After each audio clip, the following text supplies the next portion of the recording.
Hello, and welcome to Reel Film Snobs. I'm Angela Yeager. I'm pleased to have with me back on the show once again, Hayley Ringle. Welcome to the show, Hayley. Hello. Thanks for having me again. Yeah, it's fun to have you back. You have a new decor behind you since the last time you Yes. were on the show, so that's Uh-huh. exciting. New house, new office, new decor. And speaking of new, we're reviewing all new movies this episode. That was my nice, see, like that nice little segue I had there. Very good. Very good. So we'll just kick it off with our first movie, which is Mickey 17 by one of my favorite filmmakers, Bong Joon-ho, the Korean auteur known for such films as Parasite, The Host, Snowpiercer, and many more.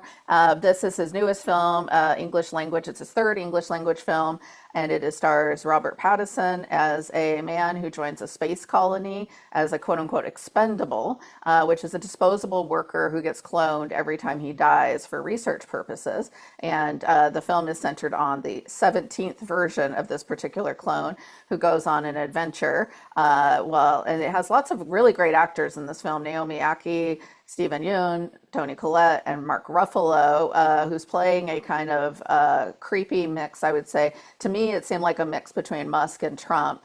Trump in kind of the talking style, and Musk obviously in terms of the space colonization and overall creepiness.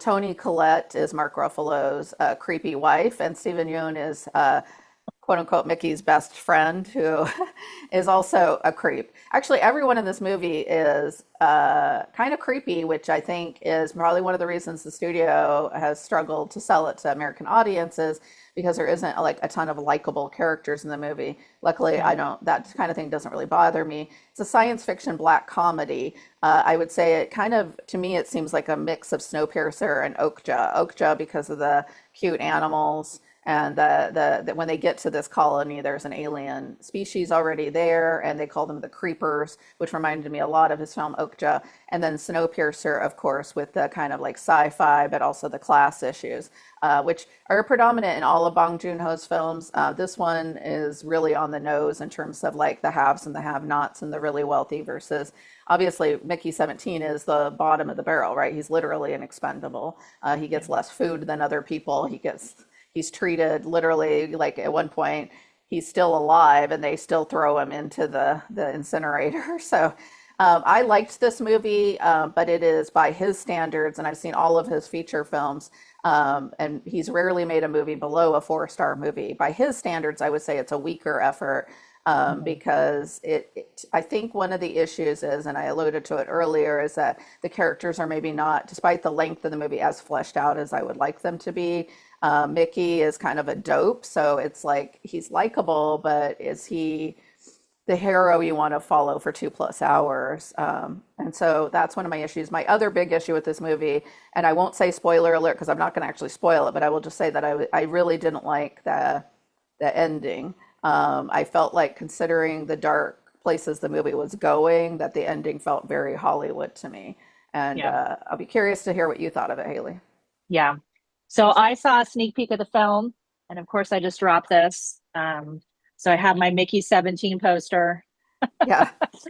Um, so I saw it in a full theater at the Harkins Cine One Theater, and I really had high hopes because I love Bong Joon-ho, but I was disappointed in this, and I think you just maybe you're comparing it to his other films, which you probably shouldn't do, but um I don't know. I fell asleep, which is never a good sign. I And I think I just, I love Mark Ruffalo and I love Toni Collette and Steven, but I think they're all such unlikable characters. Hmm. Even Robert Pattinson, he's kind of an ass at times. And so Yeah. and I also could not get over their weird accents. I did not like how over the top Mark Ruffalo and how over the top Toni Collette and Robert Pattinson. I just did not like that at all. Hmm. So I really like the story. I love the visuals. I loved all the creatures. But the actual overacting and their weird accents, I could not get over. And so I think Yeah, it's that's what really interesting. bothered me. The accents didn't bother me so much because they were all a little different. I mean, I felt like Mark Ruffalo was definitely doing, the way he said every word a specific way. I've definitely felt like it was his version of kind of a Trump type of thing. Not that we want to be reminded of that while we're watching entertainment, but I felt like Toni Collette was almost in the what I would call the Tilda Swinton type role in a Bong Joon-ho film in terms of like the conniving woman.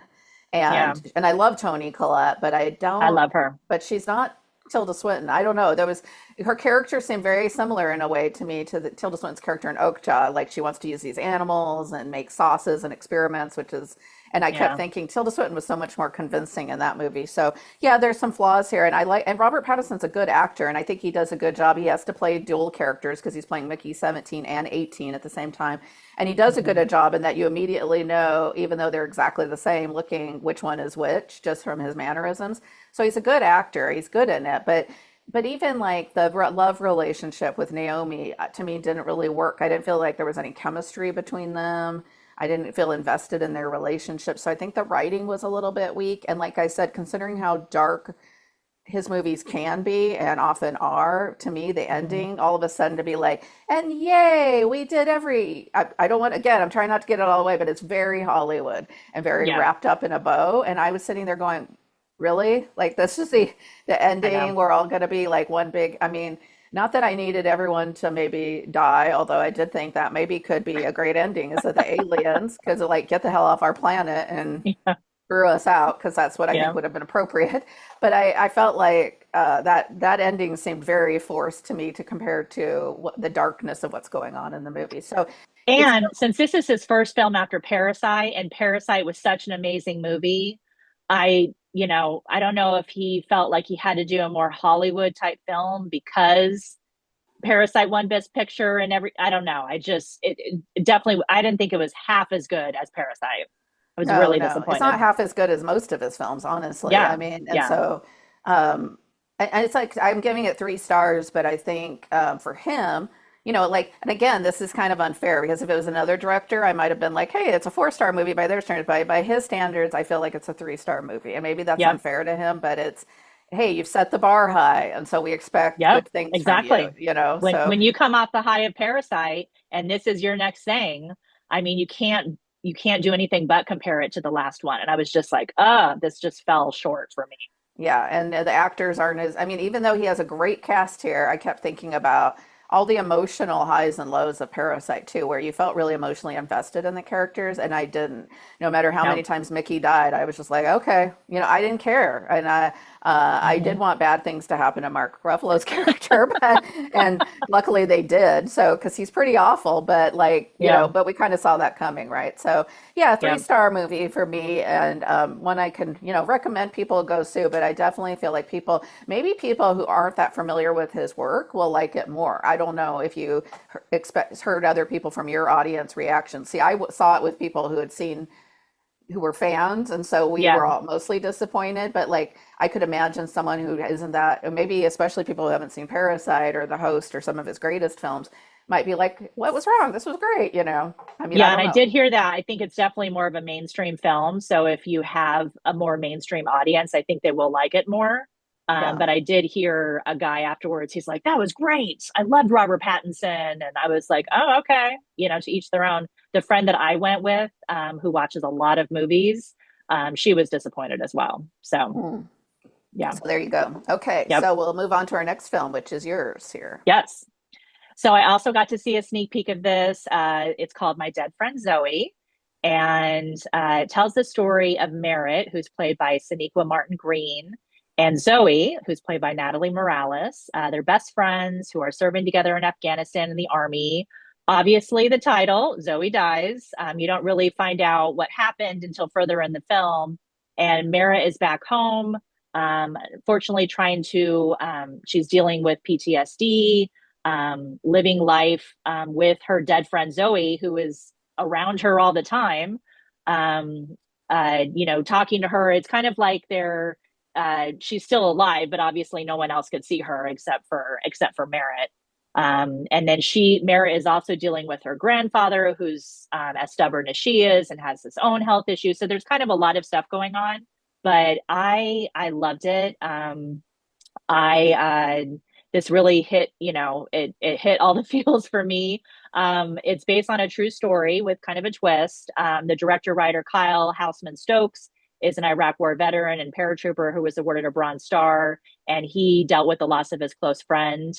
He's the co-founder of a nonprofit, Veterans in Media and Entertainment.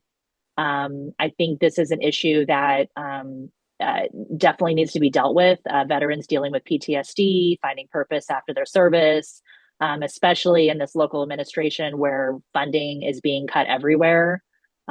Stories like this, need to be told. And that's what I really like when you see a movie and it tells a story that needs to be told, Hmm. and I think this is something that needs to be told. I really liked the two main women, Sonequa Martin Green. I know her from The Walking Dead. And she's also, if you're a Star Trek fan, she's in Star Trek Discovery. So she's well known in TV. And then Natalie Morales, I'm not that familiar with, but I actually just saw her on Celebrity Jeopardy and she was really good, super smart. So that was cool. And then her grandfather is played by Ed Harris, who obviously has been in tons of stuff, and he was really good. And then Morgan Freeman is also stars as a therapist trying to help Merritt, talk about what happened and help her kind of deal with her PTSD. And so, despite this tough subject, it is a dark comedy. There is, some fun parts about it. Like I said, the two women have great chemistry together. It definitely was very emotional, but it was really nice. I saw a sneak peek. I'm a part of the Phoenix Film Society, and the audience that I saw it with really seemed to like it. And so I really enjoyed this and highly recommend it. Yeah, I'm glad you told me about this movie because I'll have to say it got no I mean, it's like not on the radar. It just fell Oh, into really? theaters here, and then I didn't even think it was showing, and then you mentioned it, and then I looked it up and it was showing. Yeah. So I went and saw it with a friend. Who also reads a ton of film stuff, my friend Murray, and he also hadn't heard of it. So I think it must have been a very low budget, or they didn't have much of a marketing campaign for it. I liked it more than I expected. I actually went in kind of like, oh no, because you said you really liked it, but you also said you cried a lot, which I know you cried every movie, but still, I was like, oh boy, am I going to be like, oh, this is cheesy? But I actually is really good. I think that you're right. The two female leads have really great chemistry, which Mhm. has to happen in order for the movie to work because otherwise, they have a short time together, and then a lot of the movie is her PTSD and her mourning over what happened to her friend. So you have to Yes. feel that. I have to give a shout out. It was filmed on location in Oregon, and so lots of Hmm. great Oregon scenery. I had Yeah. no idea. And that's another thing that's weird about it. It was filmed here, and nobody's talking about it here. So very strange. Ed Harris, I think, does a really great job as kind of, I mean, he's playing a typical Ed Harris character. He's like her grizzled grandfather who is very stubborn. He's the reason she wanted to go into the military because he was also an army man. And Yeah. so I liked that connection though, and there was a lot of great scenes with both of them. Hmm. And so I liked it more than I was expecting. There are a few things I have some critiques like I felt like the romance that's thrown in there with her and the guy who runs the local assisted living facility for older folks was a little bit just forced. I mean, it's cute and seems like a nice guy, but I thought, what, we don't need this in here. It kind of detracts from the main story. But I It's really did like him. No, he's great, but it just felt like, okay, like they have to have a romance in there with Yeah. her. And But yeah. I think with that they're trying to show how she's getting through her PTSD, and I think he was part of that journey, and so I liked that. Interesting. Yeah. But I thought the two leads were great, especially I thought actually in some ways, of course, she gets to be the dead friend. So that's one of the reasons, but in a way, Natalie Morales kind of steals the show because her character is very different. There's also some class issues here, which I think is great they touched on. Like the post-military experience for both of them is going to be very different because Natalie Morales' character has nothing to go back to. That's the reason Hmm. she signed up very young to be in the military to begin with. She doesn't have college. She doesn't come from she comes from a very poor background.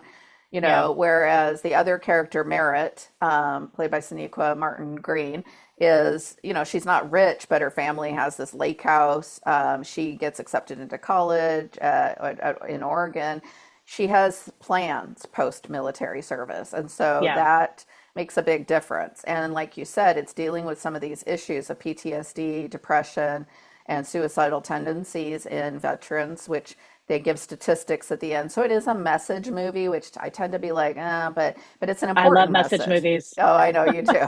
I don't always, but I think this one worked because of, and I think the director was smart to turn it from, because obviously he's a male, into two females and making it more about their friendship than Yeah. just focusing on the PTSD aspect, which is still there in the movie, but I feel like they put all the codas at the end and like, oh, this is the statistics and all that. But focusing it on the female friendship is what kind of sold it for me, and the great performances. So I And can then recommend it. also, yeah, and then also you said, unfortunately, it doesn't have this big marketing campaign. It is a smaller film, and it looks like if you stay to the end and watch the credits, that it was crowdfunded. Yeah. So I actually know somebody local who, helped pay for it, and so she was excited to see her name in the credits. So I love that whole kind of grassroots thing. I wish that they had kind of a bigger, marketing and PR campaign behind it.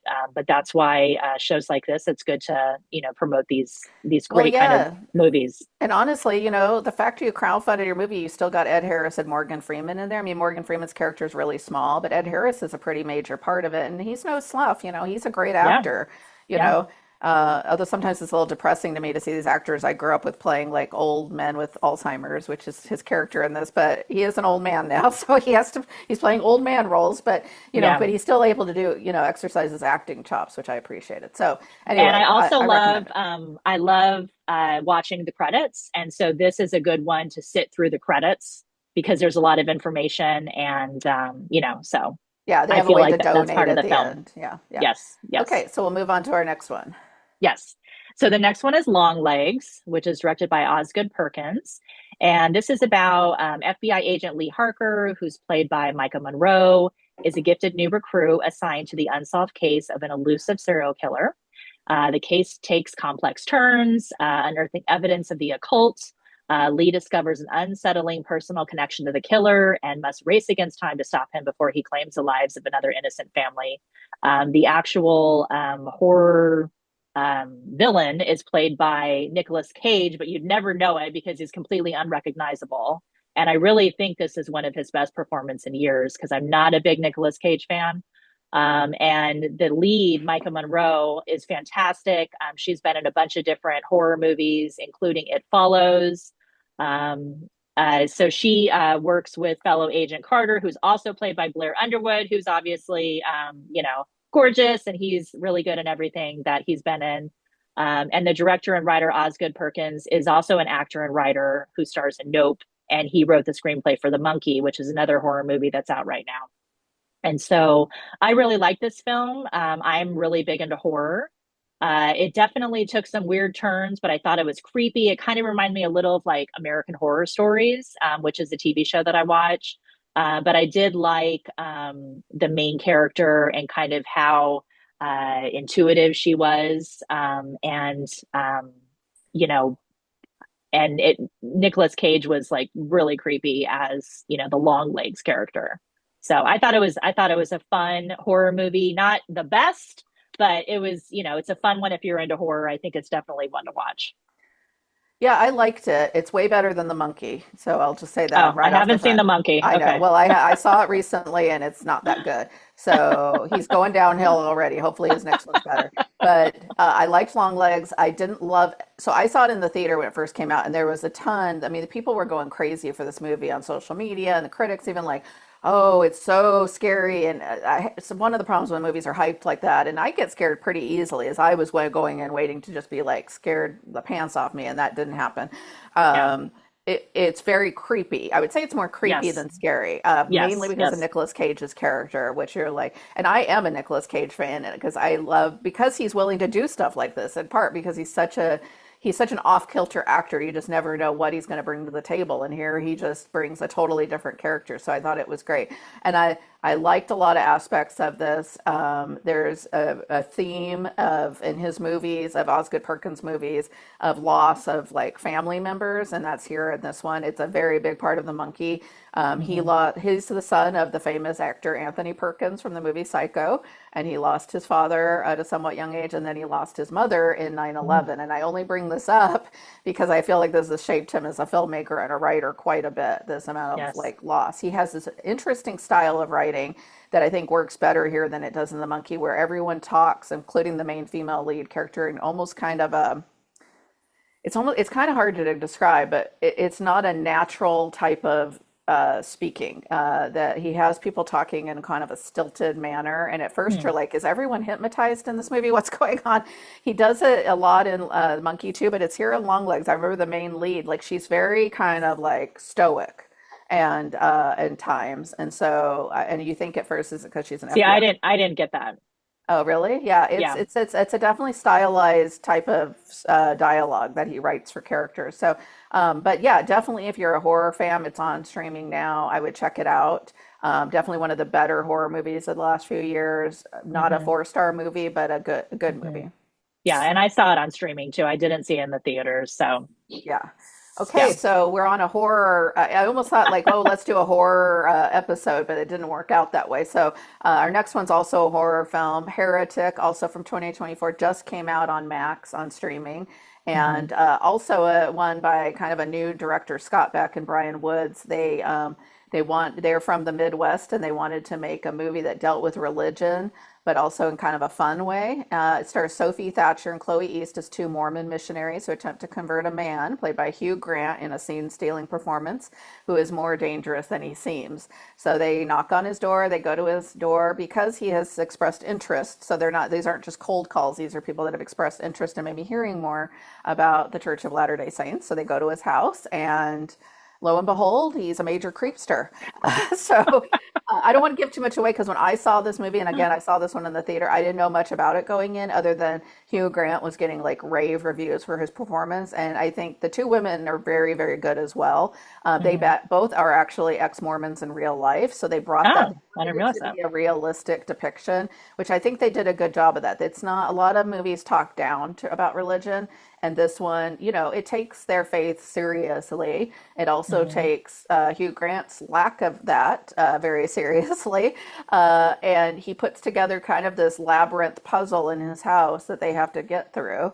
And so he is playing the what we expect from Hugh Grant, the English gentleman, the can I get you a cup of tea type of thing, to the hilt, because then of course he turns that around and we find out he's a super creepy guy. So I think he's great and the reason to see the movie. Another one though, kind of like Longlegs, where I wasn't that scared. I was more just like kind of Hmm. interested in what was going on and like where it was going to go. So I know you just watched this pretty recently. I'm curious what you thought. Yeah, I saw it on streaming. And I also heard really good things. And, oh, it's so scary. And I was like, so I went into it thinking it was going to be like Saw, you know, Oh yeah, yeah, no. and it definitely was not. To me, it was too much like we were listening to a thesis on religion.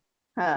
It was a lot of him talking and sharing stuff. It was like you're in class and he's like pointing to stuff and pulling out books and here's the pages that I put, it's just like, and I'm like, and Oh, I I'm like sort of a nerd for that stuff, so I enjoyed it. yeah, But I like the girls. The main girl, Sophie Thatcher, is in Yellow Jackets, which is the show that I watch, and she's really great. And she's also in Companion, which I haven't seen yet, but I've heard is really good. So to me, it seemed a little unrealistic that they would be in his house for so long because, and they did keep saying like, as Mormons, you can't be alone with a man, and they kept asking like, "Where's your wife?" And he was, kept making excuses like, "Oh, she's making the pie and she's going to come in," and but I felt like they were in the house for a little too long, and maybe because there was a storm outside, so they kind of played it like that. Um, but I did like Hugh Grant. He plays a good creepy old man, but I think he's a creepy old man in real life too. So it's I don't know, So I was disappointed in this. oh, really? I thought it was going to be different. I thought it was going to be scary. The marketing around it is really weird because I thought it was like a completely going to be a completely different film. And a lot of friends, or not a lot, but I have a friend who's a big horror fan, and I saw him post, and he was just like, "Why was this so bad?" And so I think we go into it thinking it's going to be like a horror movie, and it just wasn't. It wasn't. It was scary at parts, but it just took a really weird turn. I didn't like the marketing behind this at all. Well, one of the things I think is happening with modern horror movies, and I'm kind of getting tired of it. I posted about this on Letterbox about the monkey after I saw it too. Is everything has to be clever. Everything has to have a meaning and messages. And Heretic is one of those kinds of movies, right? And Longlegs to a certain degree, the monkey definitely. But that's happening over and over in horror movies, rather than just focusing on being scary and giving us a good time. It's like, oh, I have to have all these meanings and I have to have characters who, and so that's a lot what's going on here, right? Because his character wants to like